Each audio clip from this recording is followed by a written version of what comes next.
Hola y bienvenidos a esta transmisión. El día de hoy cumplimos medio año en las redes sociales y hemos logrado alcanzar un total de 25 conferencias sobre sociología con expertos en sistemas sociales, redes, teorías del actor red y especialistas en complejidad social. Hoy también tenemos una sesión de lujo con el estimado doctor Felipe Gaitán Alcalá de la Universidad La Salle de la Ciudad de México. Felipe es doctor en Ciencia Social por el Colegio de México, es maestro en Ciencias Sociales por Flaxo, México, y licenciado en Sociología por nuestra Universidad de Guadalajara, lo que por supuesto nos enorgullece bastante. Su actividad profesional se centra como profesor investigador de la Facultad de Humanidades y Ciencias Sociales de la Universidad La Salle, como profesor del Centro de Estudios Sociológicos de la Facultad de Ciencias Políticas y Sociales de la UNAM. Es además miembro del Sistema Nacional de Investigadores del Consejo Nacional de Ciencia y Tecnología. Y también es integrante del Consejo Consultivo Ciudadano del Consejo Nacional de Población. Hoy, la exposición que nos presenta tiene como tema Sistema de la Religión y la Moral. Muy agradecidos de que haya aceptado nuestra invitación. Le cedo la palabra al doctor Felipe Gaitán Alcalá. Muchísimas gracias, Carlos. Agradezco esta invitación y este espacio, sobre todo ir construyendo esta red compartida con diferentes colegas y diferentes personas interesadas en esta cuestión de teoría de sistemas, complejidad. Y quiero señalar algo, y te reconozco públicamente, Carlos, yo entré en teoría de sistemas por ti y por Elisa. Fue mi primer contacto. Yo en tercer semestre de la carrera de Sociología no entendía nada de Luhmann, pero ustedes nos acercaron. Estábamos viendo Parsons en ese momento y visitó Luhmann en ese momento Guadalajara y tú nos invitaste a las conferencias. No era un grupo muy grande de la carrera, éramos 4 o 5 personas máximo y fuimos a las conferencias. Y hay algo que me marcó, la anécdota que ya te la he contado, Carlos, me gustaría contarla, es algo muy rápido. Al final de una de las conferencias, ya cuando se iba a retirar de Guadalajara Luhmann, permite preguntas si hay estudiantes de licenciatura en el auditorio. Y solamente éramos tus alumnos, o sea, no había, y otro que andaba por ahí perdido, igual que nosotros. Entonces, dijo, bueno, yo quiero quedarme con ellos a platicar en corto, una plática más informal. No quiero los de maestría ni doctorado, específicamente los de licenciatura. Y nos acercó, y Javier Torres Nafarrate fue el traductor en ese momento. Entonces nos subimos al escenario, platicamos con él.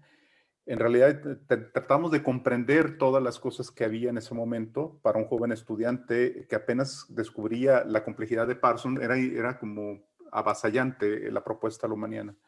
Pero él muy amable nos empezó a traducir de manera muy pedagógica cosas que para nosotros nos empezó a marcar. Y recuerdo que dijo, bueno, ustedes pregunten, o sea, hagan las preguntas que quieran. O sea, ustedes van a tener la posibilidad de construir sus propios caminos teóricos. Y me acuerdo que yo le hice una pregunta y le hice una pregunta en función de si su propuesta teórica era similar a la de Parsons, que si también pretendía ser omniabarcante y omnipresente para explicar a la sociedad. Recuerdo que él se me queda viendo, no sé si con cara de ternura o cualquier otra cosa, pero se me quedó viendo y me dice, mire, le voy a explicar algo. Yo, al igual que usted, he leído a Parsons, conozco bien la teoría de parsoniana.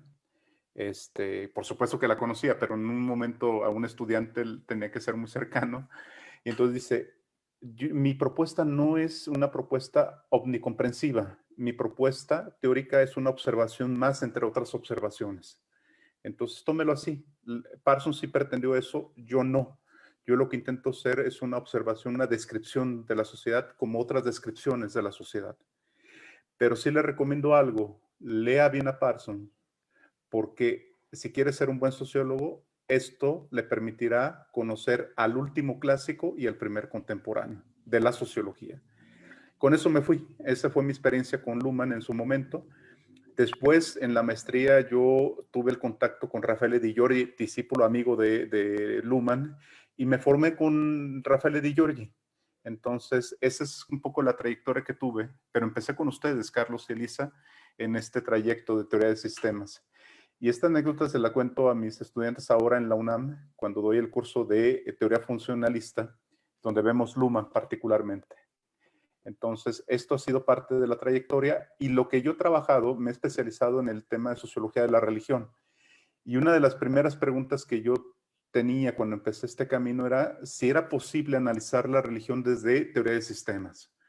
Recuerdo que Rafael y Giorgi me dice, sí se puede, pero hay que hacer una reconstrucción desde un punto de vista, y ahorita lo voy a presentar, distinto, porque aquí hay una cuestión muy particular. Casi siempre cuando hablamos del sistema de la sociedad, pareciera que la religión se ubica en sus confines, en sus márgenes, cuando en realidad no, es parte de la propia comunicación de la sociedad. Y la ventaja o desventaja que tuve en ese momento fue que muchos de los textos que sobre religión estaban publicados en español, que no estaban traducidos de Luhmann, estaban dispersos. Es decir, tenía que hacer una especie de trabajo detectivesco, casi pesquisas, empezar a armar el rompecabezas. Y eso me permitió conocer la obra con mayor profundidad de Luhmann, pero también acercarme a todas las perspectivas de sociocibernética, desde cuestiones de Von Foester, de Prigogine y todos los demás, que me permitió este camino. Hoy ya tenemos una traducción de La religión de la sociedad, entonces, algunos de los textos que estaban dispersos están ahí. Entonces, y eso me permitió, fue un trabajo detectivesco, y me gustaría presentarles específicamente esto que yo he encontrado de cómo trabajé el tema de sociología de la religión, ¿sí? Entonces, yo les voy a hablar de las formas de la comunicación de la religión en la modernidad, cómo se utilizan las semánticas del misterio, la moral y la contingencia. En este caso, cómo la religión comunica en el sistema de la sociedad y cómo lo trabajé desde la teoría general de sistemas. Este trabajo de investigación acabó en este documento, es este documento el que yo he publicado y sigo trabajando desde la religión teoría de sistemas. Pero en este trabajo yo empecé a abordar el tema de las semánticas en los sistemas sociales, en el sistema de la religión.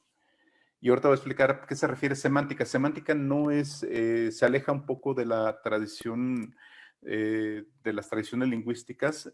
Luhmann lo trabaja las semánticas como si fuera, en los sistemas es una condensación de sentido que permite utilizar y reutilizar la comunicación del sistema infinidad de posibilidades. Es una especie como de recurso que conservan los sistemas para poder dar respuesta de su propio código y estar procesando constantemente la selección de posibilidades, los problemas que vienen del entorno, producirlas en su propio código.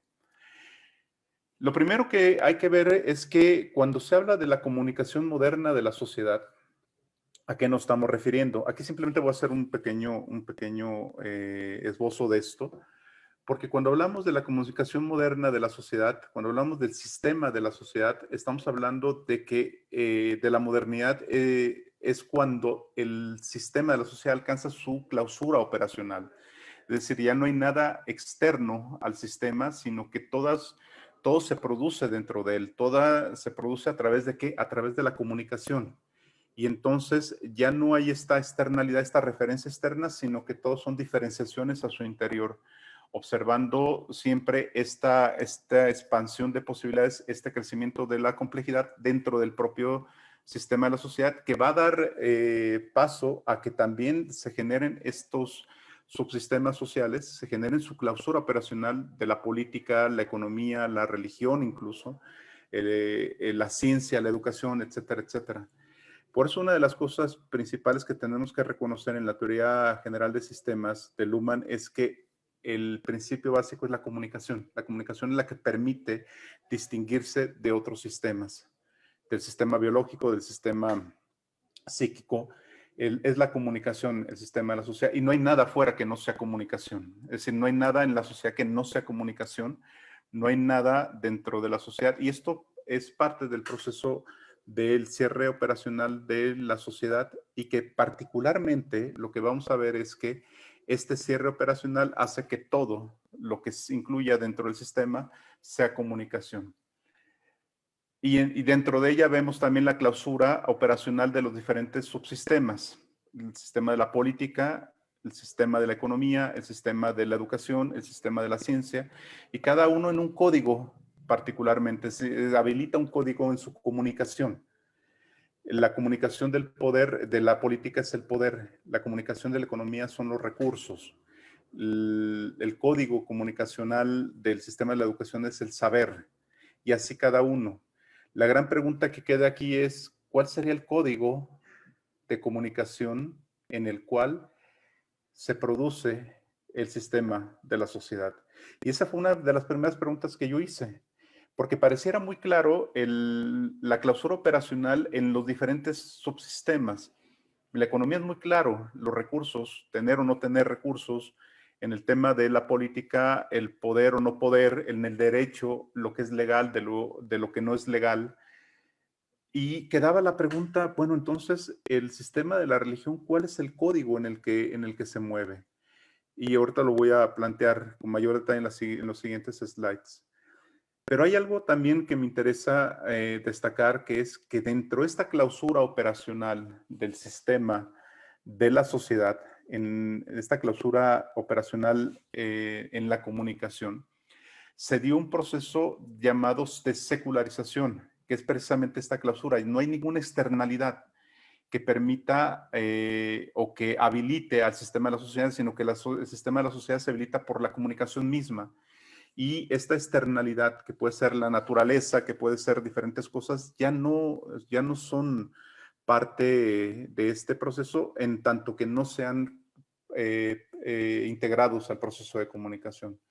Y esta autorreferencia del sistema generó este proceso de secularización.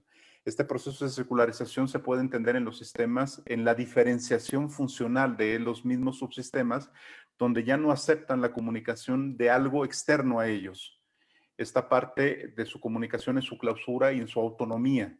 El poder no reconoce más que el poder para comunicar soluciones, para comunicar posibilidades, la economía igual, la educación exactamente igual, etcétera.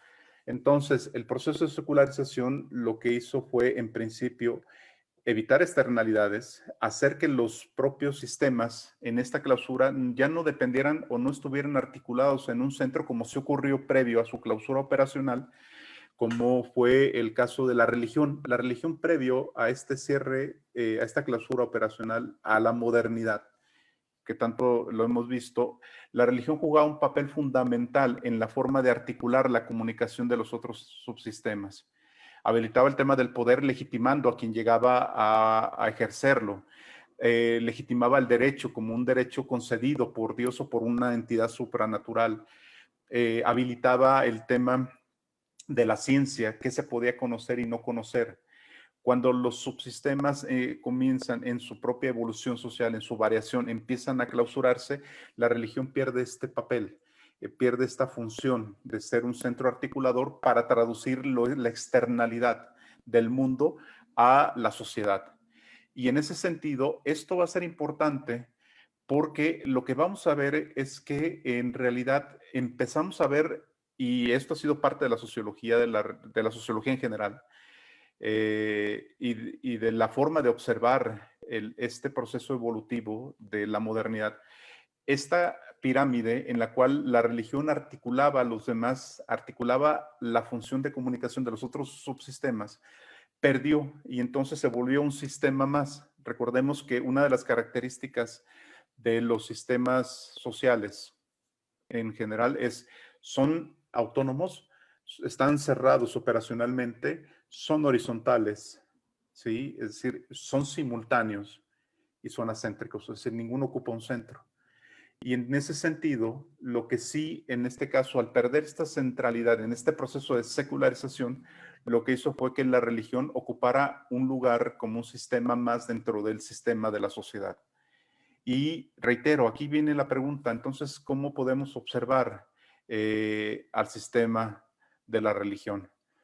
Y una primera distinción que se hizo en el sistema de la sociedad fue distinguir esta parte de lo moderno y lo tradicional. Se colocó en esta distinción a la religión.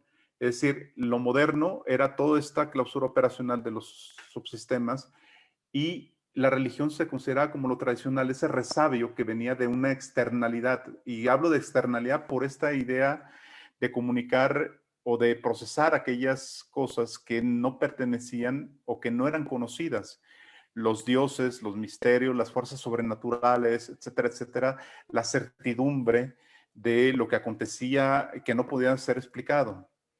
Y entonces vemos esta primera distinción moderno-tradicional y colocar al sistema de la religión como, y a veces se entendió en esta observación, como un sistema que era como un resabio de un resabio evolutivo de esa parte que había ocupado un lugar que ahora ya no era necesario porque el mundo ya era conocido, era de alguna manera, estaba siendo develado por la ciencia, por la política, por la economía.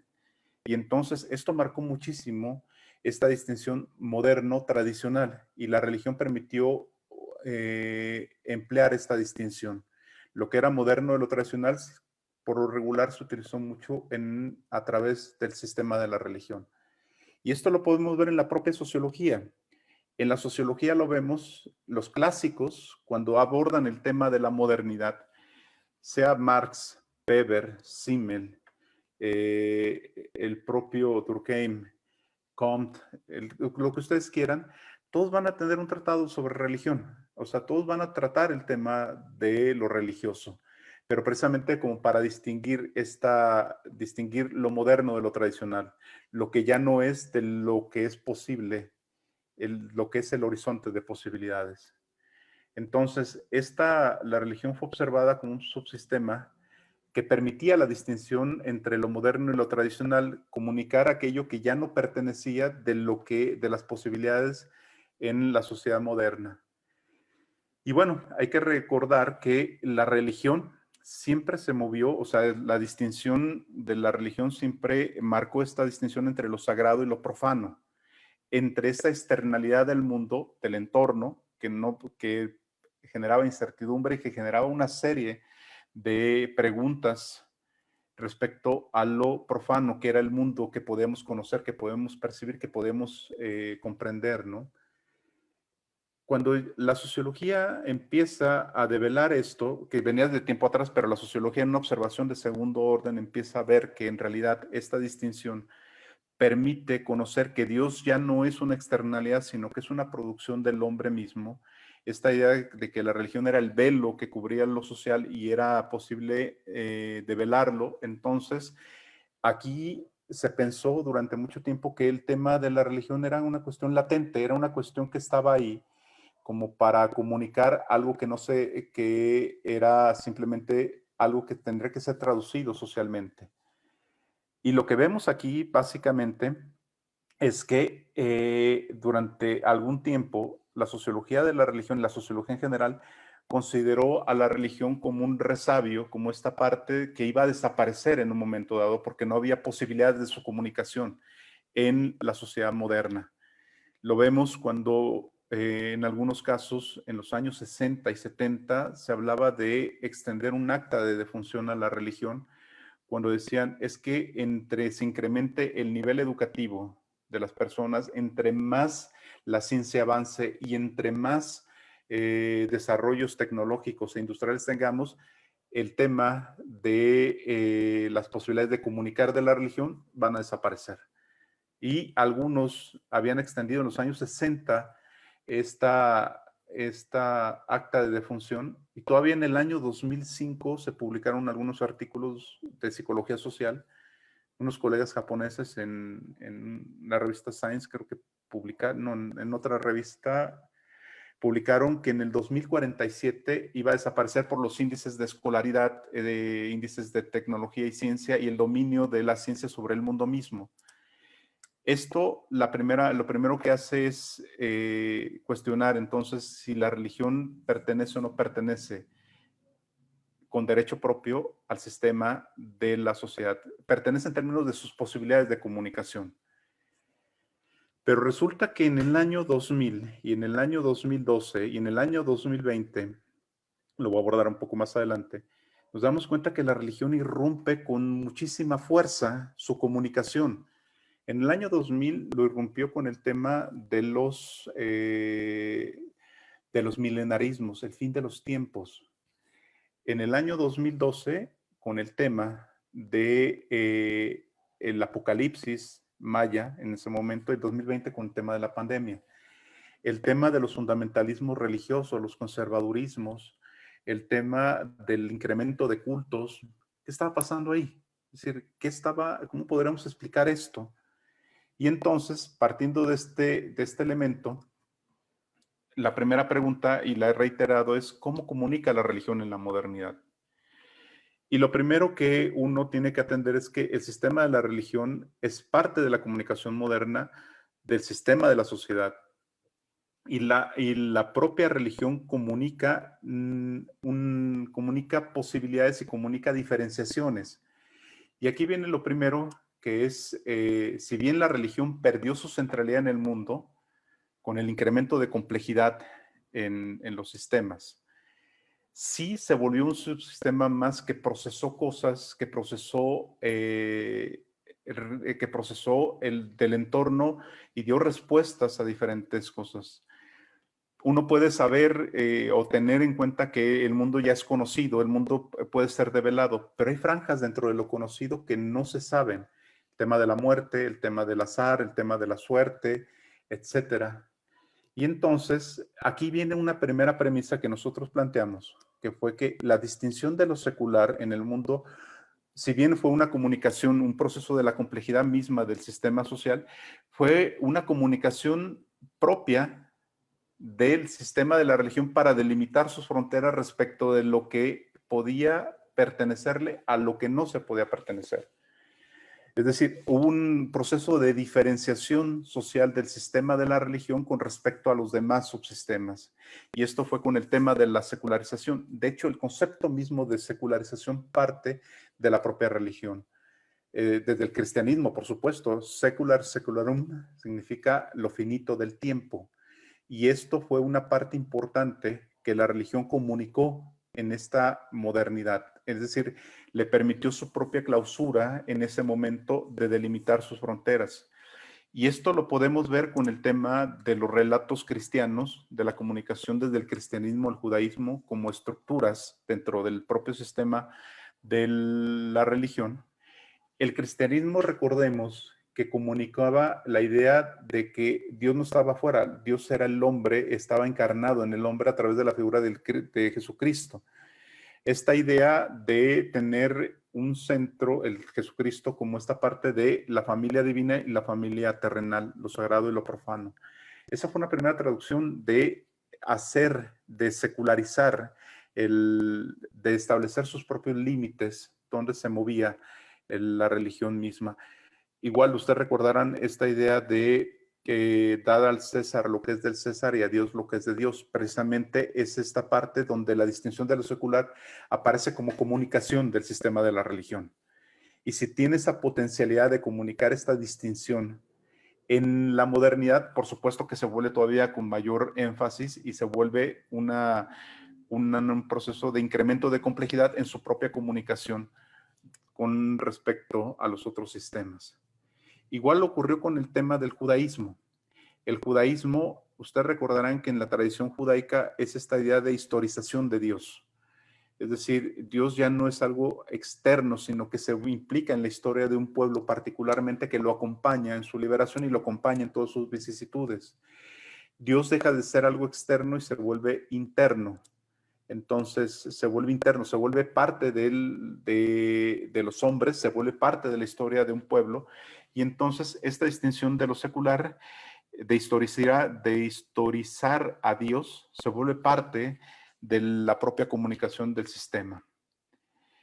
Y aquí la pregunta entonces es, ¿el cierre operacional de la religión en la modernidad cuál es? Voy a hacer una acotación y ahorita lo vamos a ver. El primer elemento que plantea Luhmann, en el cual se cierra, o más bien crea su propio código de comunicación la religión, es el misterio o el secreto. El misterio le permite traducir las variaciones del entorno, el desbordamiento del entorno, que es aquello que no conocemos, traducirlo y comunicarlo en algo que en la sociedad puede ser identificado con Dios, con fuerzas sobrenaturales, con lo que ustedes quieran, con la muerte, con el paraíso. Este fue el primer elemento que le permitió a la religión comunicar.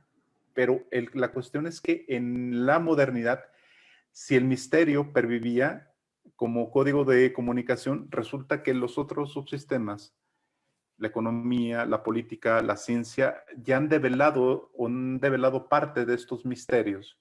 Y por lo tanto, el código, ojo, el código primario de la religión se diluye. Y entonces tiene que haber una clausura operacional en otro código, que en este caso lo identificamos junto con Rafael Di Giorgi, que fue la fe.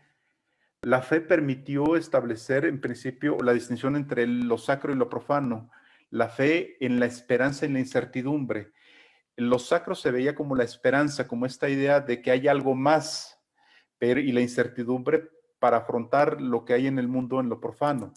La fe es un código que permite establecer esta idea de la esperanza con respecto a la incertidumbre. Aquello que puede ser de alguna manera procesado como algo que puede ser de otra manera, ¿sí? A través de este concepto de la fe. Y por eso vamos a ver que se utilizan diferentes semánticas en su forma de comunicar el sistema de la religión. Bueno, pero el problema también aquí surge, si el misterio permitía un cierto cierre operacional del sistema de la religión, porque distinguía lo conocido de lo desconocido, el tema de la fe no alcanza su clausura operacional del sistema de la religión. ¿Por qué? Porque la fe es muy porosa en términos de su comunicación, no hay una clausura de su comunicación.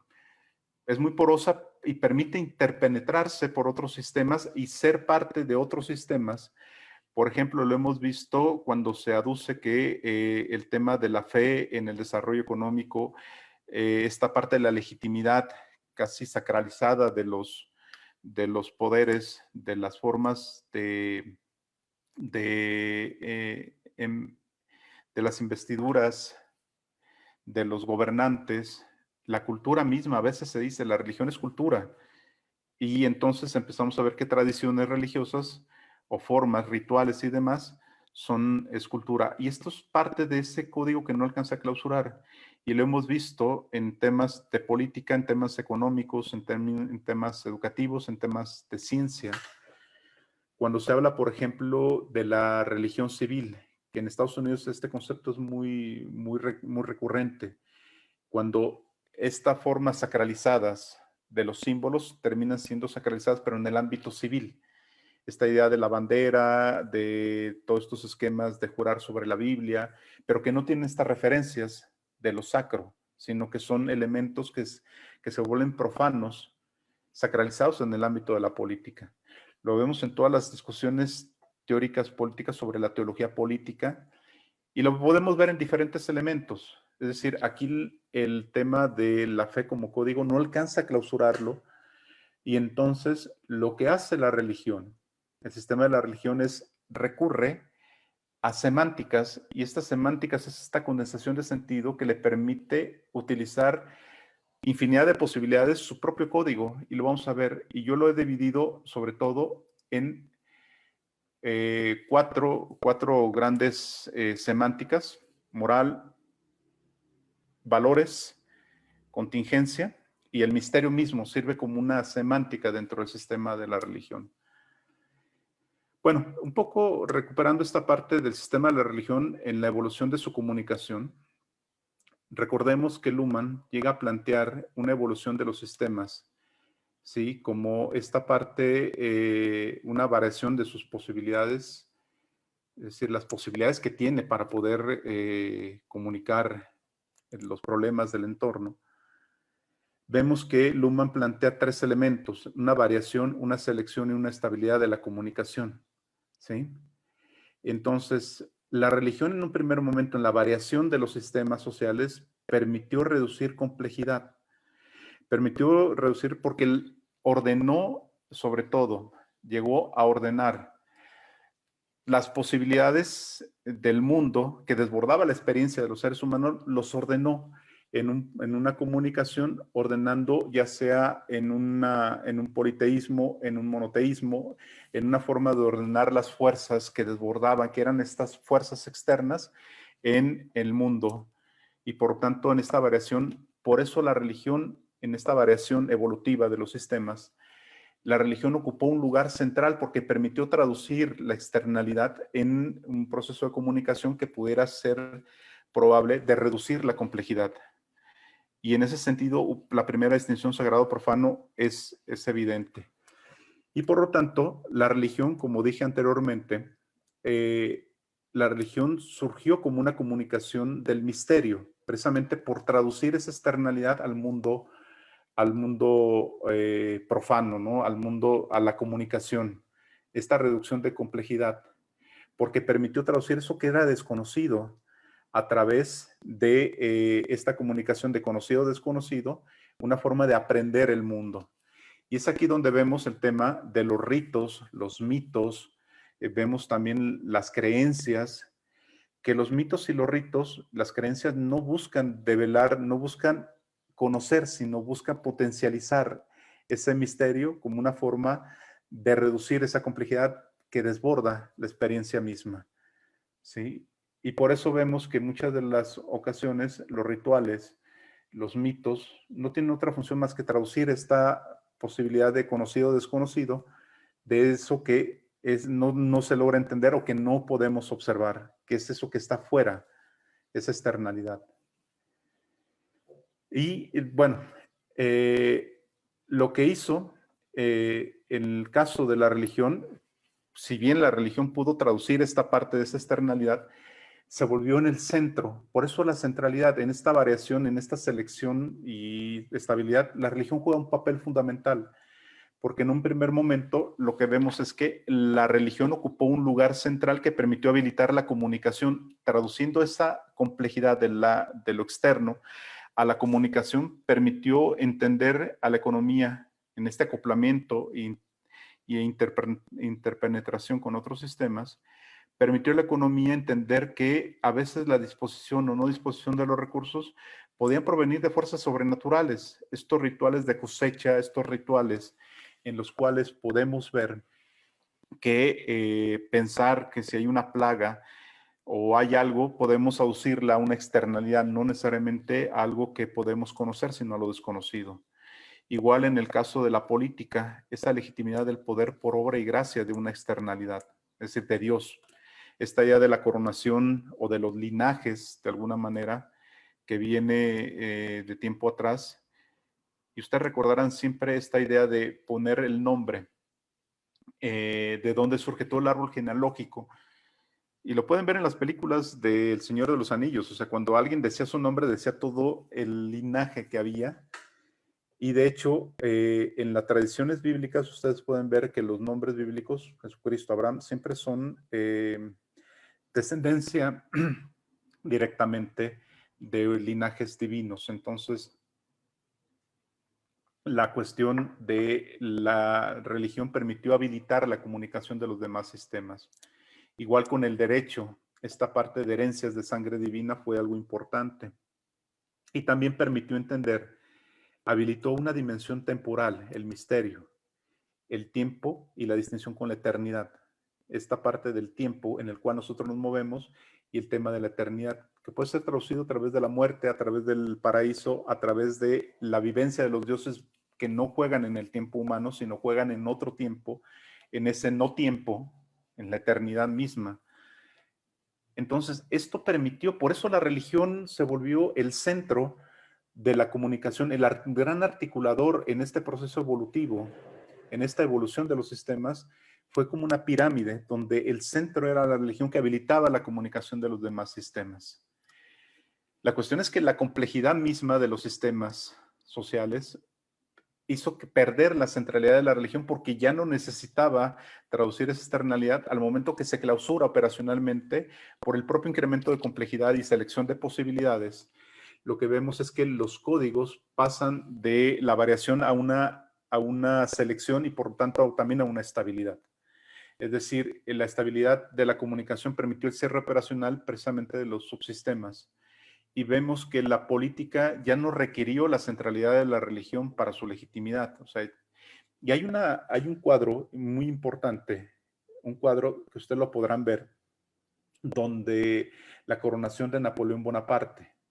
En la coronación de Napoleón Bonaparte hay un momento donde en el cuadro Napoleón sostiene una corona y se la va a poner a su esposa, ¿sí? Y en este caso, ustedes pueden ver las caras de los obispos, del cardenal, del papa mismo, están con una cara larga, precisamente porque ese acto que parece mínimo de quitarle la corona al obispo, al cardenal, para ponérsela a él mismo, Napoleón, a su esposa, y que él mismo se la quitó de las manos al cardenal para ponérsela a él, significó esta idea de ya no requiero un reconocimiento de fuerza de Dios para saber que soy el emperador. Soy yo mismo el que me coloco la corona. Y el poder entonces es una producción y es una producción de comunicación del sistema mismo. No necesita esta externalidad. ¿Sí? También lo pueden ver en el caso, por ejemplo, de Marc Bloch con los reyes taumaturgos. Cuando se suponía que cuando habilitaban o había una investidura de un rey, inmediatamente tenía poderes taumatúrgicos, la imposición de manos sobre las pústulas de los leprosos era como una forma de curar, porque en el momento en que se era investido del poder político, también tenía un poder sacralizado que podía curar a los demás. Y Marc Bloch empieza a registrar que en el siglo XII, el siglo XIII, algunos reyes ya rechazaban hacer eso, decían, no, es que ya no tengo esa posibilidad, yo no tengo ese poder, no tengo eso, mi poder es profano, no sacralizado. Y él empieza a registrar este rompimiento de depender la comunicación de otros sistemas y se puede empezar a observar este cierre operacional. El tema de la economía, ya no se veían estos rituales, estas formas de entender el proveer la abundancia o padecer la escasez por fuerzas sobrenaturales, sino por los propios recursos y técnicas que podían hacer producir o no producir. ¿Sí? El derecho pasó de un derecho natural a un derecho positivo y la ciencia, por supuesto, que develó el misterio del mundo. Es decir, permitió conocer, saber que cosas como de Dios ya no eran posibles explicarlos a través de ellos, sino a través de temas o de esquemas profanos. Aquí, por ejemplo, en una publicación de la revista Science, precisamente, en 2012 se señaló que las experiencias religiosas en realidad eran microespasmos epilépticos que alteraban la percepción de los seres humanos, de las personas, y por tanto los hacía ver cosas que lo atribuían a Dios. Entonces, si tienen alguna experiencia religiosa, vayan al neurólogo, porque puede ser un indicio de cuestiones epilépticas, pero bueno. Y hablando con algunos religiosos, decían ellos, bueno, mira, qué tan importante es Dios que se hace ver de esa manera. Tenemos esta discusión, pero bueno, a final de cuentas, ¿qué hizo toda esta parte de la cuestión de la selección y la estabilidad en la comunicación y que permitió el cierre operacional? Desplazó a la religión como un sistema más y por lo tanto la religión dejó de ser el eje integrador de la comunicación, ¿sí? Y entonces la colocó como un subsistema más que simultáneamente comunicaba con los otros sistemas. Y entonces la pregunta es, ¿podría sostener o no el tema, su comunicación en el misterio? En parte sí. ¿Por qué? Porque todavía había a través de la fe, cuando se convierte la fe, hay un rango en esta parte de lo desconocido conocido. Porque si bien ya lo desconocido empieza a ser develado por todos los subsistemas, aún dentro de lo conocido hay franjas desconocidas. El tema de la muerte, el tema de la suerte, lo vemos ahora con todo el tema de la ciencia, todo el tema de la economía y la política frente a la pandemia. Hay franjas desconocidas de saber que hay algo más Y entonces vemos, y usted se recordará mucho esto, vemos figuras demoníacas, vemos conspiraciones, y uno preguntaría ¿por qué? Precisamente porque dentro de las franjas conocidas hay hay franjas desconocidas. Y esto en von Foster le llama el reentry, es decir, es la distinción, dentro de una distinción se reintroduce una distinción nueva entre lo desconocido y lo conocido. En lo conocido se reintroduce una distinción entre conocido y desconocido, ¿sí? Y esto lo vamos a ver un poco más adelante.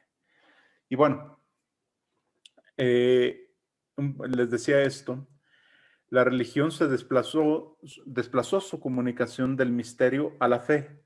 Y entonces la fe permitió comunicar la esperanza, es decir, absorber la incertidumbre, traducirla en elementos de esas franjas conocidas, en lo desconocido, traducirlas en algo. Es decir, frente a la salud, a la enfermedad, lo que podemos ver es que aun cuando la ciencia, la medicina puede dar una respuesta, hay franjas de desconocimiento y de incertidumbre que están ahí. Y entonces la fe se mueve en esta perspectiva de la esperanza.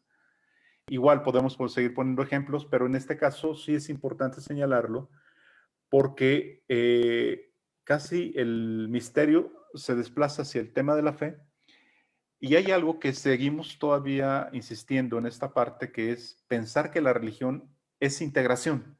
Casi siempre cuando decimos, cuando hay un miedo, hay una incertidumbre, dicen, la religión vuelve a integrar. La religión no actúa en la integración, la religión actúa en la diferenciación, si no, no podría comunicar. El problema, la distorsión de la comunicación es cuando un sistema intenta integrar, comunica integración, porque entonces elimina los horizontes de posibilidad y en realidad la religión lo que hace es actúa en la diferenciación. Hay una enfermedad, la medicina no puede curar o cura, pero también la religión entra y establece una diferenciación y comunica también esta diferenciación, las posibilidades o no posibilidades. Si se cura, bueno, entonces será un milagro, aun cuando intervenga la medicina. Si no se cura, entonces fue un designio de Dios y está en mejor camino, ¿no? Es decir, está en la esperanza. Y estoy hablando, y aquí voy a hacer una acotación, estoy hablando particularmente desde una perspectiva cristiana y judaica, aclaro, porque es la tradición que me tocó analizar, bueno, las estructuras del sistema de la religión que yo he trabajado, ¿sí? Puede haber diferencias con respecto a otras tradiciones, a otras estructuras religiosas, pero en este caso, básicamente sobre el cristianismo. Y bueno, un poco la dificultad del cierre operacional del Código de la Fe, lo señalaba, ha hecho que simplemente en cuatro grandes semánticas. En el misterio, es decir, el misterio dejó de ser el código, pero se volvió una semántica importante en el cual él recurre. La moral, los valores y la contingencia. En el caso de la religión y la semántica, lo podemos ver, el misterio sigue estando presente, pero ahora como una semántica del sistema de la religión, en términos de que permite una distinción, un reentry en la distinción desconocido-conocido. Si bien el mundo está siendo conocido, está siendo develado y está empezando a ser como esta parte de poderlo comunicar sin contar con ninguna externalidad, aún dentro de lo conocido hay estas franjas desconocidas. Un poco yo les decía, en la vida cotidiana se reintroducen ámbitos o franjas desconocidas que no sabemos qué está pasando, intentamos darle un sentido. Y ese sentido puede ser la mala fortuna, la mala suerte, pueden ser revelaciones divinas, pueden ser cosas de entender. No por nada ustedes pueden explicarse bajo este principio de por qué se ha incrementado el tema de la taumaturgia, el tema de la lectura de cartas, el tema de las limpias, el tema de la espiritualidad, el tema de los ángeles, el tema de la purificación, todo esto, porque hay franjas desconocidas que los otros subsistemas, si bien comunican, no es su punto ciego, no pueden comunicar sobre eso, ¿sí? El tema de las limpias, y en 2016, 2017, en México, unos obispos, un cardenal de Guadalajara, el cardenal Juan Sandoval Iñiguez, junto con un grupo de obispos, van a la catedral de San Luis Potosí y hacen un exorcismo nacional para contrarrestar o aliviar el tema de la violencia. Una especie como que el demonio estaba, estaba presente en el país y por tanto el tema de muertes, violencia y todo lo demás. Entonces ellos hicieron un ritual. El ritual potencializó algo que era desconocido, porque es la maldad humana. Y si esto era posible contrarrestarlo a través de invocar esto de lo desconocido para poder dar cuenta de la violencia en el país. Bueno, no pasó nada. A final de cuentas no pasó, pero generó comunicación, generó ciertas cosas, generó conflictos. En lugar de integrar, generó conflictos porque en principio dentro de la propia conferencia episcopal generó ciertas disputas entre ellos. Hacia afuera fue la idea de otras religiones, de pensar que eso no servía y comunicaron otras cosas. Otros más agnósticos, ateos, descalificaron esto. Si se fijan, en lugar de integrar, generó una diferenciación que generó conflictos en otros ámbitos. Igual las revelaciones y los milagros. Entonces, el misterio en lo desconocido permite a la religión producir comunicaciones y posibilidades dentro del sistema y en el entorno en la modernidad, a través de estos ritos, los mitos y las prácticas religiosas.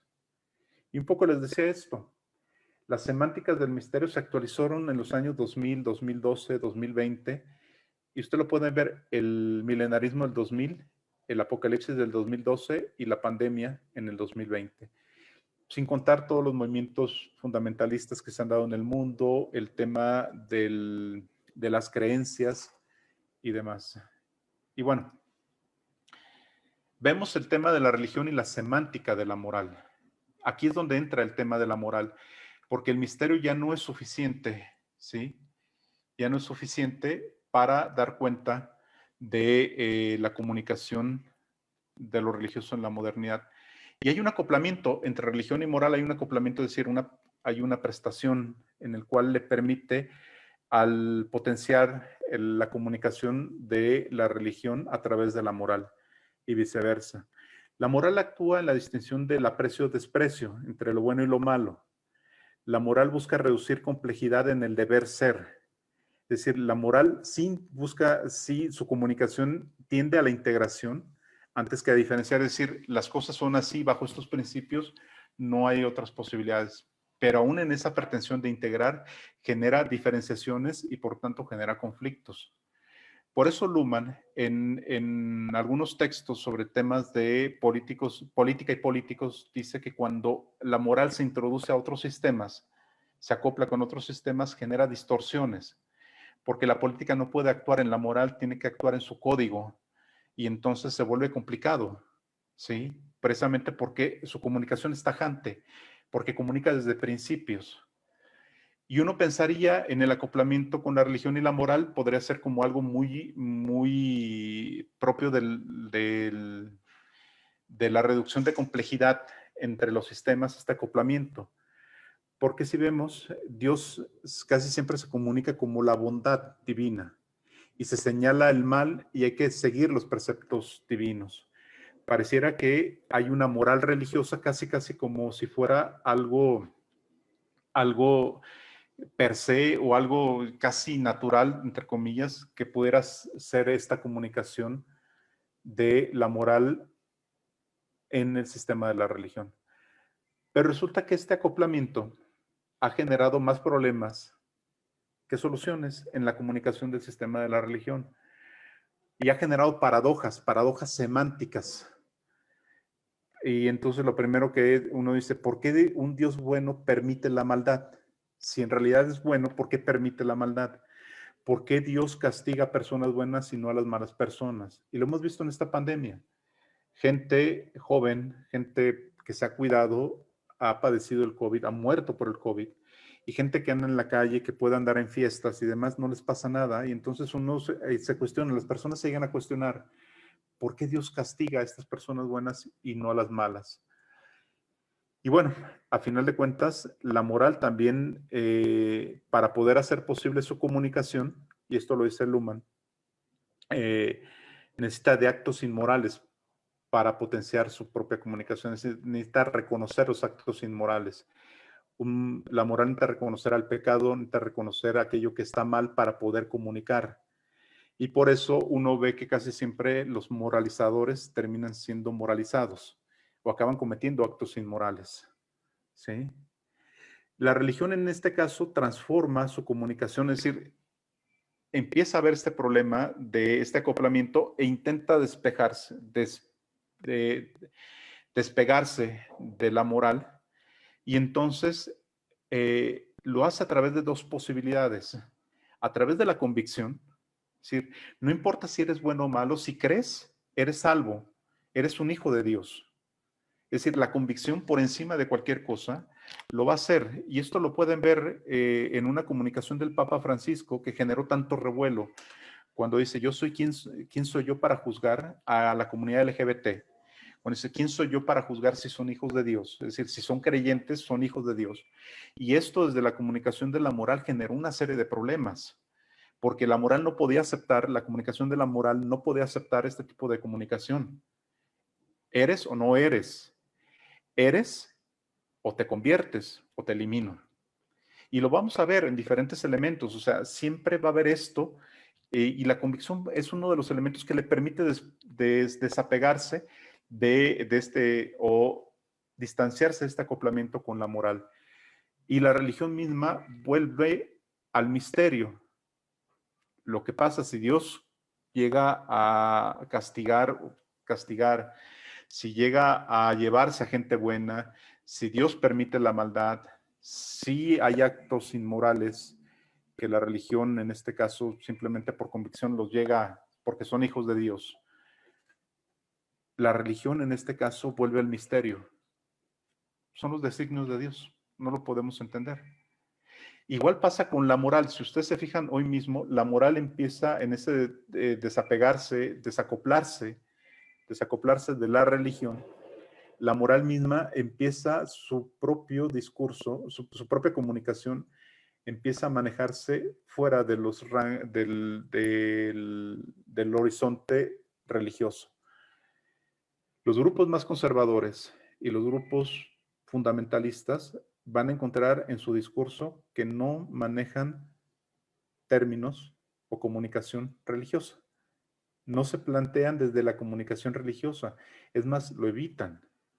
Y utilizan más bien el acoplamiento con la ciencia para justificar sus propios prejuicios frente a otros. Y lo vemos con el tema del aborto, donde ya no utilizan principios religiosos, sino utilizan principios científicos, según ellos. ¿Sí? Entonces, esto es importante porque pareciera en un primer momento que la semántica de la moral permitió como potenciar la comunicación del sistema de la religión, pero generó todas estas paradojas. Y bueno, en el caso de los valores, la religión y la semántica de los valores, aquí hay algo importante. Cuando se habla de los valores no tienen un valor normativo, es decir, los valores no tienen valor. Y esto lo dice Luhmann y lo dice Raffaele Di Giorgi. Los valores son simplemente orientadores de decisión, orientadores en la selección de posibilidades. Un valor permite seleccionar lo negativo y lo positivo, es decir, de aceptar o rechazar la comunicación, ¿sí? Y entonces, lo que permite los valores en esta posibilidad, en esta selección del actuar, se mueve en la religión a través de la convicción. Es decir, la convicción orienta esta posibilidad de lo negativo y lo positivo en la selección. Los valores permiten, desde la convicción, seleccionar qué posibilidades selecciono o no selecciono, qué posibilidades tengo de lo negativo y positivo. Me permite hacer esta distinción. Porque los valores garantizan una orientación del actuar en un marco de una existencia común. Es decir, si somos todos creyentes, supone que entonces mi orientación del actuar estará garantizada en poder elegir y distinguir estas posibilidades. Ojo, Luhmann lo llega a establecer que los valores, esta selección de valores, no implica un deber ser, sino lo que se puede decir, lo que se puede seleccionar solamente, porque si no estaríamos regresando de nuevo al tema moral. Y ya por último, el último semántica. Esta quizás es la semántica más poderosa del sistema de la religión porque le permite a la fe cerrar su propio código de comunicación, le permite cerrarlo, porque Luhmann en principio dice la contingencia es lo que no es imposible y no necesario, lo que puede ser de otra manera. Y Luhmann refirió a Tiche, la diosa de la fortuna, esta diosa griega.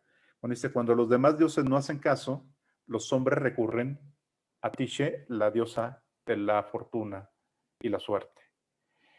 Y en este caso, si la contingencia puede ser de otra manera y el incremento de complejidad y el horizonte de posibilidades en el mundo es inmenso, por lo tanto, todo puede ser de otra manera. O sea, cualquier selección que tengamos va a abrir horizontes de posibilidades. ¿Y qué es lo que permite la religión en ese sentido? Permite tener de la incertidumbre que genera esta contingencia de ser de otra manera, permite absorber esta incertidumbre, en principio, procesarla de otra manera, es decir, darle este consuelo y esta esperanza en la fe. Recordemos que la religión absorbía incertidumbre que derivaba de catástrofes, desgracias, pecados, por el pecado de los hombres, y sobre todo generaba esperanza, expectativas normativas, es decir, una expectativa normativa es algo que uno cree que va a pasar y si no sucede, supone que puede volver a pasar o que va a pasar. A diferencia de las expectativas cognitivas, que es el tema de la ciencia o el tema de la política, una expectativa cognitiva, si no se cumple, se anula. Una expectativa normativa, si no se cumple, se desplaza más adelante esperando que se vuelva a cumplir. Y eso hace la religión. La religión en la fe desplaza expectativas normativas hacia el futuro. Bueno, es el futuro finalmente donde se mueve este tema de estas expectativas normativas. Y un gran punto que llega a mencionar el Luhmann es cuando en el terremoto de 1775 de Lisboa, en Portugal, se generó el Gran Tribunal de la Humanidad y no se convocaron a científicos ni a políticos, se convocó a Dios. En ese sentido era como una forma de traducir esa incertidumbre en una llamada a Dios. Por supuesto, Dios en ese momento era comunicación, era parte del mundo y se trabajó desde esa parte, no como una externalidad, sino pidiéndole cuentas como una entidad en la comunicación del sistema de la religión. Y lo que hace la contingencia es que se opone la contingencia, el sistema de la religión, utilizando la semántica de la contingencia, permite oponerse a la semántica del destino. Es decir, en este caso ya no hay destino, sino en las posibilidades siempre, en esta cuestión de la fortuna, de la selección de posibilidades, estará la esperanza de poder hacerlo mejor o poder contener y reducir esta complejidad. El destino ya no es parte de la comunicación de la religión, sino más bien es el tema de la contingencia, porque la religión actualiza, reduce complejidad en la incertidumbre y la vuelve parte siempre hacia el futuro. Recordemos que la contingencia se mueve en el tiempo. Pasado ya ocurrió, futuro no existe, solamente puede ser observado a partir del presente. Y en este caso, lo que vemos es la religión en la contingencia aborda esta frase que dice el Einstein, por ejemplo, Dios no juega a los dados con el universo, o la de Stephen Hawking, que es Dios no solo juega a los dados con el universo, lo lanza a las zonas que no podemos verlos. La semántica de la contingencia, a diferencia de la semántica del destino, actúa en la distinción del riesgo. Y ya próximamente me comentaba Carlos que van a tener una charla sobre la cuestión del riesgo. Simplemente apunto unas cosas. Lo que hace el riesgo en esta contingencia de todo puede ser de otra manera, abre riesgos. Los riesgos en Luhmann, en la sociología del riesgo de Luhmann, los riesgos son amenazas que se abren a partir de decisiones en el presente, pero recaen sobre la selección de posibilidades. Lo primero que dice Luhmann es, la distinción no es riesgo-seguridad, porque toda seguridad lleva riesgos también. Es decir, pensar que un medicamento nos va a curar, la vacuna ahora nos va a curar y da seguridad para actuar frente a la pandemia, abre otros riesgos, abre otras posibilidades. Efectos colaterales que no sabemos ahorita, podemos ver que quizás no funcione a largo plazo, que haya otras variantes de la cepa, etcétera, ¿no? Igual vemos, por ejemplo, en el caso, él pone un ejemplo de los autos con bolsas de aire, genera esta seguridad, pero esta seguridad abre otros riesgos. El poder morir aplastado por la bolsa de aire, morir por el tema de la asfixia. Entonces, la distinción no es riesgo-seguridad, la distinción es riesgo-peligro. Y la religión, curiosamente, actúa en el peligro, porque el peligro, a diferencia del riesgo, que son selección de amenazas, amenazas que se abren a partir de selecciones presentes, el peligro no recae en la selección, recae de algo que quien lo padece no sabe, no controla y simplemente recae sobre él. El tema de catástrofes, no podemos saber cuándo va a haber un terremoto, cuándo va a haber otra pandemia, no vamos a poder saber sobre el tema de enfermarnos, ¿sí? Y aquí la diferencia con el sistema de la distinción riesgo-peligro es que el riesgo puede pasar, puede ser comunicado como peligro o el peligro comunicado como riesgo. Esa es la flexibilidad que hay. No podemos conocer que haya un terremoto, pero sí podemos convertir ese peligro en riesgo en el momento en que construimos edificaciones antisísmicas. Pasamos del peligro a un riesgo. En el caso de la vacuna, de la vacuna del COVID, podemos distinguir que hay un peligro en términos de, no sabemos las consecuencias de esa vacuna que puede tener adelante, pero si nos vacunamos estamos asumiendo un riesgo. Es decir, ese peligro estamos asumiendo como un riesgo que estamos, y aún no vacunarse es un riesgo en ese momento. Entonces, la religión, este es el potencial comunicativo en la semántica de la contingencia de traducir riesgos en peligros y comunicar desde esa diferenciación, ¿sí? Y lo vamos a ver y lo hemos visto últimamente. Lo hemos visto en el caso de la pandemia. Lo primero que ustedes lo podrán haber notado, que se generaron velas, que se fabricaron velas contra el coronavirus. Hubo helicópteros y avionetas en diferentes zonas de América Latina que rociaban agua bendita, pero que no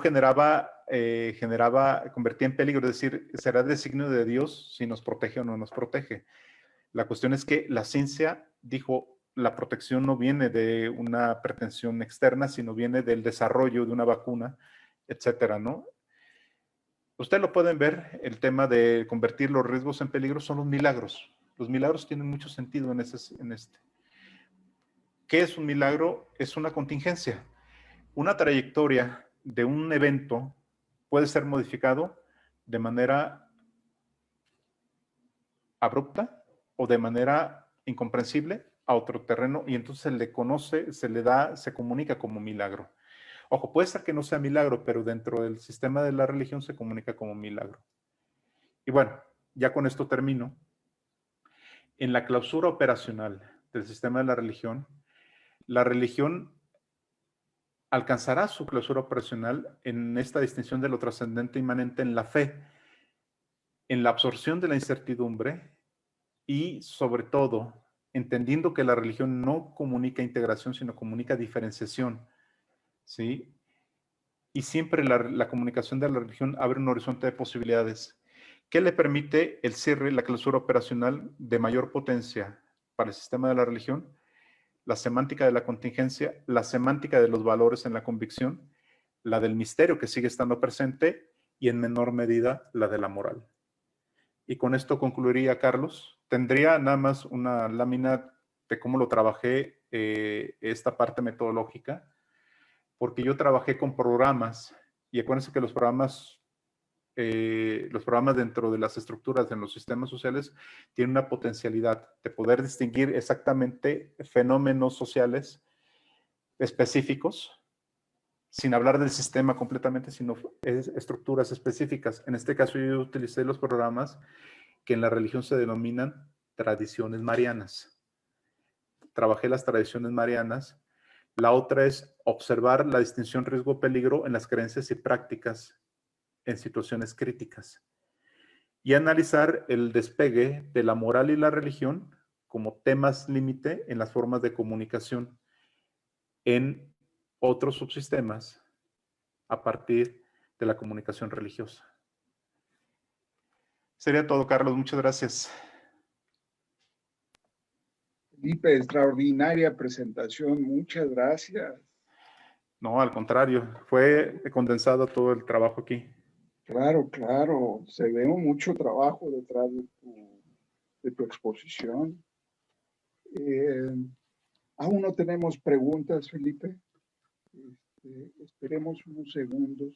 Me parece muy interesante lo que señala sobre que la religión surge como comunicación del misterio, que en las situaciones como la pandemia y el COVID, de pronto parecería que conceptos como incertidumbre, contingencia, improbabilidad, nos recuerdan mucho este concepto de misterio actualizado y evolucionado.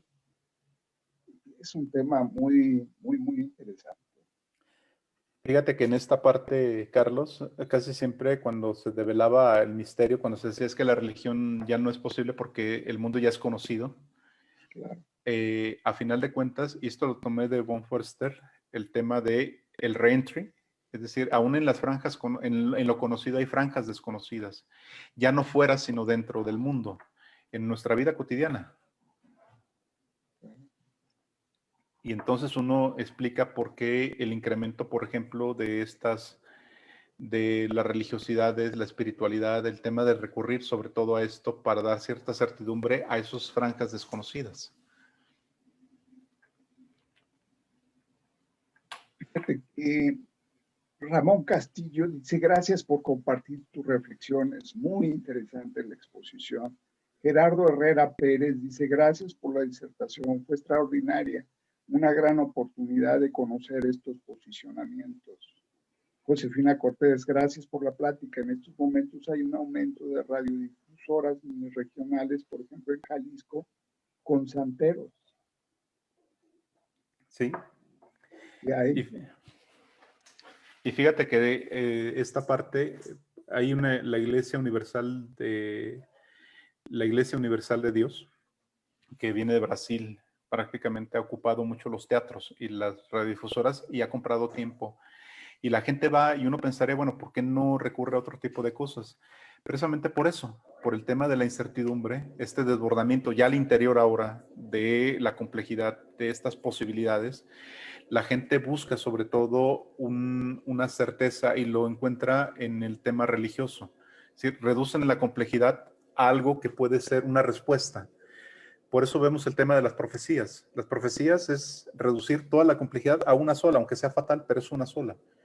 Y en el caso de estos taumaturgos, estos evangelizadores, estos santeros, toda esta gama que uno puede ver y que sería como algo extraordinario decir, ¿y por qué? Es precisamente por eso, porque aun cuando hemos tenido respuestas de otros subsistemas, la religión todavía comunica esta diferenciación de comprender estas franjas desconocidas e intenta dar certidumbre a la gente, pero esa certidumbre genera una diferenciación e incrementa incertidumbre también. claro, claro, claro. Y ahora yo lo he trabajado, ¿sabes qué? Mucho con el tema el tema de moral, con el tema de los fundamentalismos y conservadurismos, cómo se desapega. Muchos de los movimientos fundamentalistas ya no recurren al discurso religioso. Más bien se alejan porque les genera problemas y lo religioso se aleja del discurso moral. Y entonces vas a encontrar estos desencuentros entre ambas comunicaciones. Sí. Fíjate que hay una parte a mí que me sorprende mucho de Bruno Latour.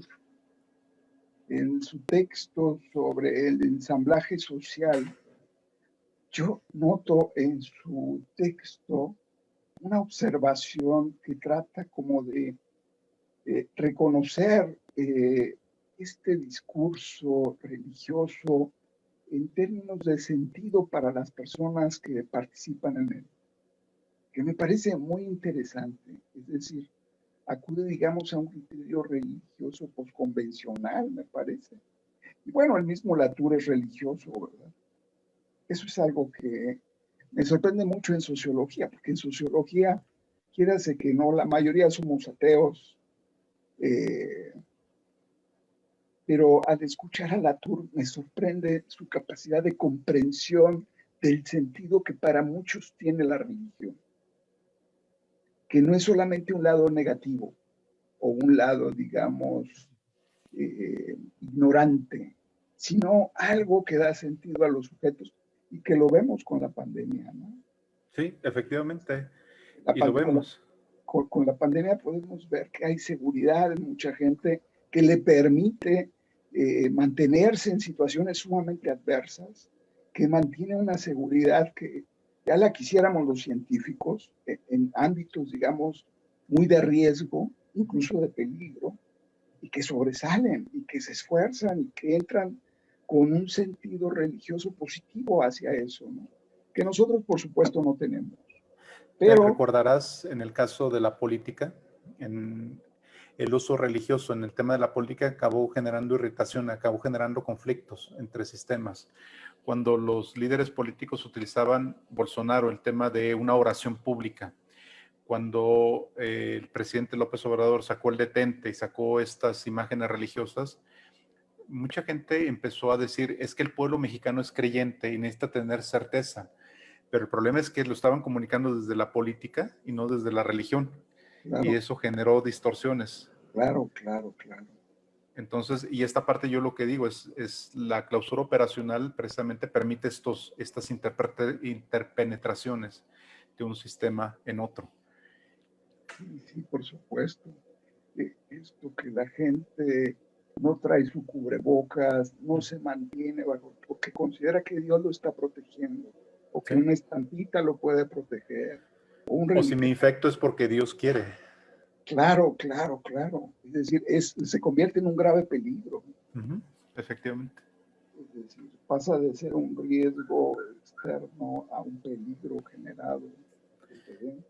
Tenemos una pregunta de Alan Montes de Oca Ceja y se podría profundizar sobre esa paradoja que comentaba Felipe al principio. Creo que cada vez menos gente se suscribe a una iglesia, pero me da la impresión que cosas como el New Age, que tienen una mezcla de ciencia y religión, están incrementando. ¿Tendrá alguna estadística o reflexión sobre esto último? Sí, hay una cosa, yo mencionaba este tema de el gran problema, decía Daniel Bell, que el problema de la modernidad es que la gente ya no cree. O sea, él lo decía en su contexto. Y una de las cosas que decía otro colega en España, ahorita se me va el nombre, pero decía algo, el problema no es que Dios, no, el problema no es que la gente deje de creer en Dios, es que Dios no se nota en el mundo, precisamente su comunicación. Aquí la cuestión que es interesante es ver que en el caso, la gran paradoja es que desde la observación de primer orden y una observación de segundo orden, se suponía que la religión iba a desaparecer porque ya era un resabio del pasado y en la clausura operacional ya no iba a ser posible porque ya no necesitamos la externalidad. Y entonces se suponía que en este caso la religión iba a dar paso a otro, iba a desaparecer y la comunicación iba a ser ocupada por los otros subsistemas. La gran paradoja de esto es que en el año 2000, en Sociología de la Religión, nos topamos de frente porque esa idea y en esa observación de segundo orden, la sociología también había extendido esa acta de defunción, diciendo entre mayor nivel educativo, mayor tecnología y mayor industrialización, la gente iba a dejar de creer en este tipo de cosas. Lo que hemos encontrado es que no, o sea, irrumpió con una fuerza el fenómeno religioso, precisamente por el tema de la incertidumbre y el tema de lo desconocido. Y entonces empezó a haber una serie de elementos que permitió potencializar el tema de la comunicación de la religión. De repente empezamos a ver que muchas de las cosas que pasaban en política, en economía, tenían referencia con el sistema de la religión. Y hay una cosa interesante en las estadísticas, en la encuesta mundial de valores, en Pew Research Center, que son estos organismos, se ha encontrado que, por ejemplo, los que más creen no es la gente que menos nivel educativo tiene, son los de mayor nivel educativo. No creen exactamente en las cuestiones institucionales, sino en estas prácticas y en estas experiencias religiosas de espiritualidad, de energías y demás. Entonces, esta población que se suponía educada, tecnificada, iba a dejar de creer, no, son las más creyentes bajo estas variantes. Y hay un fenómeno interesante ahora que sucede en el mundo, y lo vemos ahora en la encuesta, en el censo de México. El 2010, el 4% de la población se decía sin religión. Sin religión no significa que sean ateos ni agnósticos. Sin religión significa que pueden creer en otras cosas no institucionalizadas. Pueden ser chamanes, pueden ser energías. Y en este país pasamos del 4% al 8%. Entonces, en 10 años se duplicó el número de personas que se declaran sin religión. Y hay un porcentaje de un 2% que se declara sin adscripción religiosa, es decir, cree pero no pertenece a ninguna iglesia. Entonces estamos hablando del 10% de la población, algo así como 12.600.000 mexicanos que están en esta situación.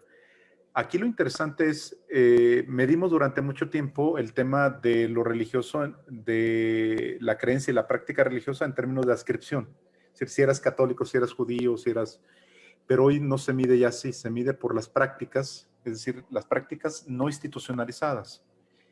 Y lo que hemos visto en este mundo, y yo recomendaría a nuestro colega que pudiera revisar el Pew Research Center, ahí vienen las estadísticas, y en la encuesta mundial de valores, lo que hemos visto es algo que Díaz Salazar en España decía algo muy cierto. Se da un vaciamiento de lo religioso. ¿Qué significa este vaciamiento de lo religioso? No significa el vacío. El vacío es la no existencia. El vaciamiento significa su desinstitucionalización. Es decir, ya no estamos adscritos a una iglesia, sino que practicamos y creemos en diferentes cosas. Y esas son las encuestas. Hemos visto un declive de los católicos en América Latina importante. En México 5%. En este último censo del 2010 cayó 5%. Está en 77%. En Brasil está en 66%. En Chile está en 50 y tantos. Vemos una pendiente decreciente de adscripciones religiosas, no así de prácticas y creencias. Y ese es el potencial del sistema de la religión. Claro, claro. Bueno, estuvimos 8 meses sin que la ciencia diera con la vacuna. Esa situación de incertidumbre es muy probable que provoque cifras como las que tú dices. O sea, si la ciencia, si el sistema de salud, si la política están inermes, están, digamos, desconocen posibilidades de resolver problemas como estos, pues la religión cumple un muy buen papel, ¿no? Comunica y absorbe incertidumbre. Claro, da cierta seguridad, ¿no? Que es importante, evidentemente. José Pablo Tovar Quiñones de Madrid, España, ayer estuvo en la reunión con nosotros. Sí. Muchas felicidades, Felipe. Ha sido una exposición muy clara y fácil de seguir. Tendría dos preguntas. La primera es si has hecho algún estudio de la evolución comparada entre la religión y la ciencia. Wow. Pues parece que a medida que la ciencia fue reduciendo el ámbito del misterio y creando un nuevo tipo de certezas, las científicas, se da esta pérdida de centralidad de la religión a la vez que la ganancia de centralidad del pensamiento científico. Fíjate, Carlos, sí realizamos una investigación ya en un trabajo que hice sobre sociología del riesgo de Luhmann, hicimos cómo comunicaba la ciencia y la religión en eventos catastróficos y cómo en su momento la ciencia respondía a cosas muy puntuales, develaba las causas y daba sentido, pero la religión no competía en ese sentido con esta explicación, sino que no entraba en una comunicación de la ciencia, parecida a la ciencia, sino que jugaba en su propio código. Es decir, lo que hacía era dar esta esperanza y consuelo, no en la explicación, sino en la esperanza y el consuelo. Eso lo encontramos en 5 eventos. Uno de ellos fue un terremoto en la Ciudad de México en 2017. Lo encontramos también en el caso de la violencia en ciertas zonas del norte de México, en la incertidumbre que había y esta cuestión se hizo un modelo matemático en términos de comportamientos violentos y demás, y entonces apuntaba a la ciencia a una explicación y la religión no entraba en ese ámbito. Aquí lo interesante es, durante mucho tiempo la comunicación de la ciencia y la religión acababan explicando el mismo fenómeno, pero desde puntos de vista, desde posicionamientos distintos. Y eso es lo que he encontrado. La religión, lo que hace ahora, la comunicación de la religión es no competir en la comunicación de la ciencia, sino que genera desde otro punto de vista esta comunicación. Te pongo un ejemplo y me tocó verlo, que en Zacatecas, de repente había esta idea había una sequía. Estoy hablando de 2010 y en este caso había una sequía y se hicieron estudios de suelo, se hicieron estudios de diferentes cosas y lo que hicieron fue generar mecanismos para hidratar los suelos. Y de hecho apareció un ruso que bajo ciertos cohetes hacía ionizar las nubes, que le había funcionado en otras partes, pero ahí no le funcionó. Entonces, y lo que hizo el gobernador en ese momento, que ahorita está en el Senado, el gobernador lo que hizo fue recurrir al Santo Niño de Atocha, dijo, vamos a sacarlo, vamos a darle la vuelta, y entonces no voy a competir con esto que está haciendo la ciencia, pero voy a invocar a este santo precisamente para que la gente esté más tranquila. Lo curioso fue que cuando lo sacaron y empezó a pasearse, lo regresan. En la semana cayeron unas tormentas impresionantes. Se les inundó. Y entonces lo volvieron a sacar al Santo Niño de Atocha para que parara la lluvia. Entonces, y no compitió, o sea, una cosa con otra. Tiene toda la razón. Cuando entran en competencia, por supuesto que la centralidad en términos de la potencia comunicativa de la ciencia es mayor. La religión no. Lo que hace es se mueve hacia otra dimensión. En Guadalajara mismo lo vimos. No sé si tú recuerdas, hay una imagen religiosa en Guadalajara que es la Virgen de Zapopan, que es patrona de Jalisco, pero también es contra los rayos y centellas. Y entonces los rayos y centellas en tiempo de lluvia las sacaban precisamente para que los rayos y centellas no provocaran desgracias. Y entonces en 1900 y tantos 10 o 12, ahí lo tengo en el texto, llegó el pararrayos. Y entonces todo el mundo empezó a colocar pararrayos en sus casas, incluso en los cementerios, en las tumbas, para que no destruyeran las tumbas. Y vas a encontrar en algunos cementerios en Guadalajara que siguen teniendo estos pararrayos. Y entonces decía, ¿está compitiendo contra la Virgen de Zapopan? No. En este caso, la Virgen de Zapopan entonces se movió a otro ámbito, a otro tipo de protección, que en este caso era contra las pandemias y otras cosas más. Entonces, ya no se le invoca, o sea, no me imagino que en Guadalajara sigamos invocando a la Virgen contra los rayos y centellas. De hecho, en la propia basílica de Zapopan se le pusieron pararrayos. Dime, si ahí está la Virgen, la imagen, ¿tendría necesidad de estos pararrayos, no? Pero sí, es muy buena pregunta esa y le agradezco muchísimo a Josh, que en este caso, sí, cuando ahí está esta competencia, por supuesto, la potencia de comunicación de la ciencia es mayor, es más potente, pero la religión se ha movido hacia estos otros ámbitos comunicativos. Con una comunicación también muy potente. Exactamente. desde su código, desde sus programas, desde su lógica. Que habíamos pensado efectivamente, como tú dices, desaparecido o a punto de desaparecer. Y nada. ¿Alguna otra pregunta? Creo que tenemos una pregunta más.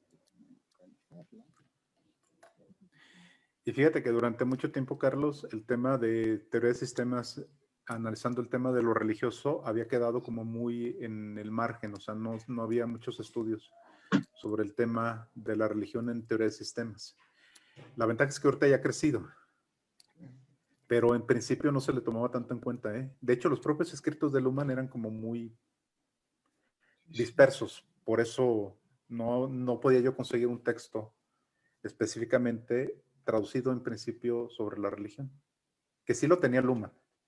Sí, sí, claro. Yo recuerdo cómo era que todos aquellos compañeros, estudiantes, deseaban conocer sobre la religión y teníamos el gran problema de que no había un referente, incluso traducido.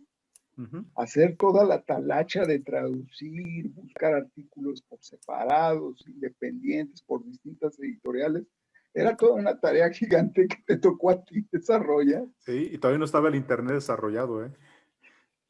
María Feliciana Ramírez Gómez dice, qué importante conocer este análisis, y más en estos tiempos de pandemia. Y aunque de manera subjetiva queremos encontrar una respuesta verosímil, pues caemos por otras cuestiones a lo que manejaba en una de sus últimas láminas, en lo místico, y es ese mismo hueco lo que permite la entrada o que se permee lo que es una idea a la otra. Sí, fíjate que estoy de acuerdo con eso, ¿eh? Esta parte del misterio, aun cuando se desplazó su código, la semántica sigue siendo muy poderosa. Agustín Hernández dice, excelente, doctor Felipe, muy preciso y coherente. Que sigan los éxitos. Gracias, Agustín. Un abrazo. Aida Salas. Yo en una investigación empresarial identifiqué abuso de poder gerencial e inmoralidad y por lo tanto en sus jefaturas que afectó a empleados subordinados. Creo que relacionado con la moral principalmente. Sí. María Feliciana Ramírez Gómez. Pasa otra cosa como análisis. El hecho de no tener una respuesta casi inmediata por la ciencia sobre cuándo estaría la vacuna o en alguna otra situación social. Le permitimos a otros subsistemas su existencia como manera de amortiguar el hecho, es decir, como la ciencia no me resuelve, me voy de lado por la religión, que aunque no me dé tampoco resultados, me hace resistir y en cierto modo crear una manera de comunicación que se estaría sosteniendo con quien tuviera ese mismo tipo de concepto o de idiosincrasia. Sí, y fíjate que concuerdo completamente porque los primeros recursos que hubo contra la pandemia fueron religiosos. Estas veladoras, estos detentes, las veladoras las pueden buscar en internet, son muy interesantes, o sea, están ahí contra el coronavirus. Entonces, y se vendían 100 pesos cada una. Aquí tengo unas por si quieres, Carlos. Te la dejo a ti en 80 para que veas que soy buena. Pero sí, la primera respuesta frente a a la comunicación de la ciencia y incluso de la política, fue la religión, o sea, una forma de absorber incertidumbre. Ojo, no la desaparecía, la absorbía, la procesaba en otras formas y comunicaba ahora sí que el riesgo en peligro, es decir, protégenos. Aquí está la veladora, aquí están estos ungüentos, aquí está el agua bendita. Y comentaba algo muy rápido, o sea, lo puedes ver en términos de, hubo estas bendiciones con agua bendita colectivas. Estamos hablando de Tajira en Bolivia, estamos hablando de Sao Paulo, estamos hablando de Mexicali en México, donde pasaban, y en Centroamérica también, donde avionetas o helicópteros rociaban agua bendita o sacaban el sagrario. Pero esto generó una distorsión en la política porque eran recursos públicos los que se estaban utilizando. Y en lugar de absorber incertidumbre, generó otros problemas.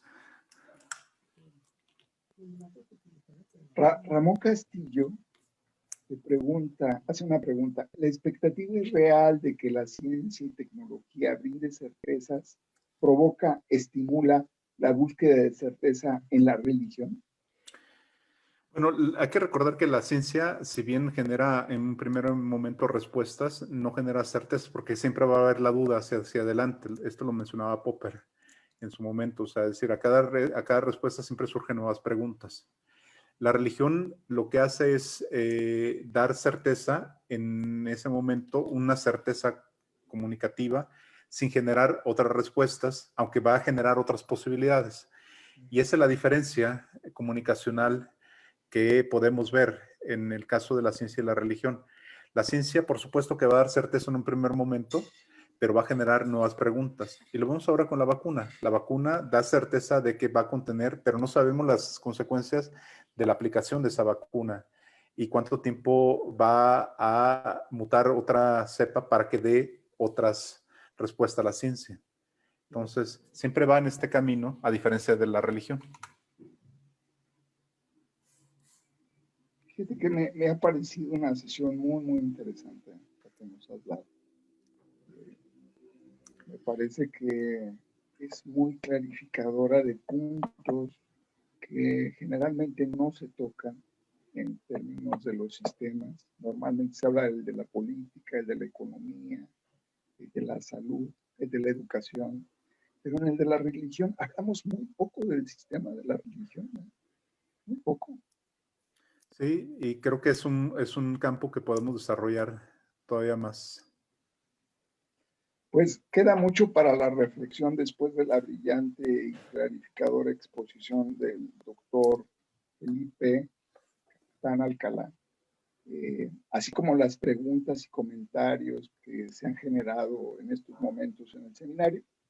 Y bueno, con las muy lúcidas observaciones que se han expuesto, el Seminario Internacional de Sistemas Sociales, Redes y Complejidad del Departamento de Sociología y la Universidad de Guadalajara agradecen a un egresado de la misma, al doctor Felipe Gaitán Alcalá, su exposición. Muchas gracias. No, muchísimas gracias, Carlos, Elisa, y reconozco mis maestros. Ustedes fueron mis maestros y por eso estoy aquí tratando estos temas. Muchísimas gracias.